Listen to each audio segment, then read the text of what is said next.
So we need to talk briefly about Venezuela because, I come from Venezuela. And the great thing is that Trump put in this huge gun to the head of Delcy Rodriguez, the acting president of Venezuela, who is one of the crooks who have been bleeding my country for decades. Well, Venezuela's acting president, Delcy Rodriguez, has signed a law allowing the privatization of the country's oil sector. And I need to explain very briefly what this means. This is not rolling back Maduro's laws about the nationalization of the oil industry in Venezuela. No. It is a bit farther than that. But let's say backwards in time. It is not only rolling back all that Hugo Chavez did to the nationalization of Venezuela. And it's a bit farther than that still, because this goes all the way to 1976, when there was this the government of Carlos Andrés Pérez. I was born in the 70s. I was born into literally richness, wealth. Okay, my family was middle class, but middle class in Venezuela in the 70s was essentially rich. You were rich by every single metric. And yes, it was in 1976 when the oil industry was nationalized. And yes, this literally voids all that. 50 years ago, the 50 years of nationalized oil industry has been completely privatized. Can you imagine the faces of all these Chavistas and Maduristas who have been shouting for 26 years, death to the United States, death to imperialism, death to everything. We are sovereign. We are better than the United States. And then there are these marches, these manifestations has been, let's say, mandatory by Delcy Rodriguez's government to cheer for the new reform of the oil industry laws. It is poetic, right? This is just beautiful. They are now cheering up for this, destroying Maduro's legacy, destroying Hugo Chavez's legacy, destroying everything that has been publicly owned by Venezuela. You know that in the 70s, Venezuela was going with, I'm going to play this in double speed.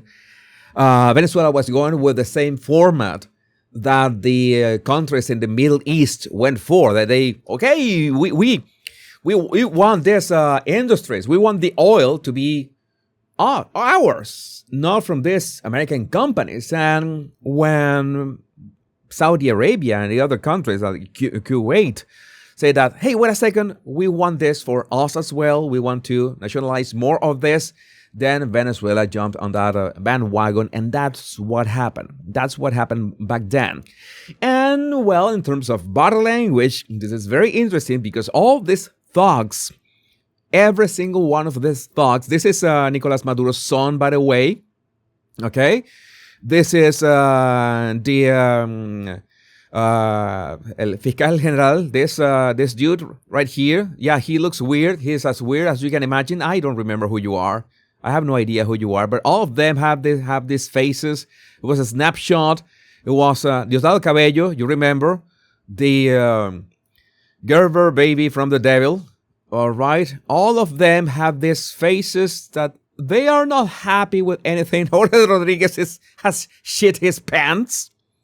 Absolutely. Delcy Rodriguez also knows what is coming to her if she doesn't obey the orange man. Vladimir Padrino is really insecure with that hand in his pocket. He's a Minister of Defense, and well, the other this guy wants to defect. This guy wants to defect at any point. So yeah, that is basically what has happened. This is literally what has happened. But this is the good thing. Now the oil is going to actually benefit the Venezuelan people, because we have not seen any sort of benefit from that from decades ago, because they have been stealing billions with a B from the oil industry, just because it was, it has to go through PDVSA, which was still the national industry, the thing that, let's say, our national company of oil, any sort of oil commerce doesn't have to go through PDVSA anymore. They can just come, let's say, start the thing, get the oil, sell the oil. One part is going to Venezuela, of course. There's going to be control. We already saw Marco Rubio's statement yesterday. Those accounts are going to be controlled by the United States to make sure that it is invested in infrastructure in the benefit of Venezuelans. So the work is the thing is marching really well. I've just read the new law, and yeah, they basically wipe out everything all the way to 1976. I mean, I couldn't be happier. This is as private as it gets. Any of these companies used to be paying 30%, they will be paying only 15%, and any sort of a problem is going to be on this judicial settings in other countries. In the old law from Chavez era, to create let's say a mixed oil company, you needed the green light of the whole National Assembly. Now you only need a sign from the president, from Delcy Rodriguez, and you know who controls Delcy Rodriguez. So yes, and the president, Delcy, she can also just remove any sort of taxes in case those private companies don't have enough profits. So yeah, it all boils down to Delcy. This is so amazing. It's so amazing in so many ways. And yeah, the funniest thing is that Chavistas have been for a quarter of a century despising the United States, saying that Venezuela is sovereign, and now they have to, they have to just bow down to the orange man, or bow down to the orange man. And what's the silver line of this? That we're going to see the whole house of cards falling down. Just in, President Trump signs executive order declaring a national emergency over Cuba and preparing tariffs on any country supplying oil to Cuba. But we knew that Cuba was essentially supported by Venezuelan oil. That is no more. So the Cuban regime has its days counted. This is not gonna last.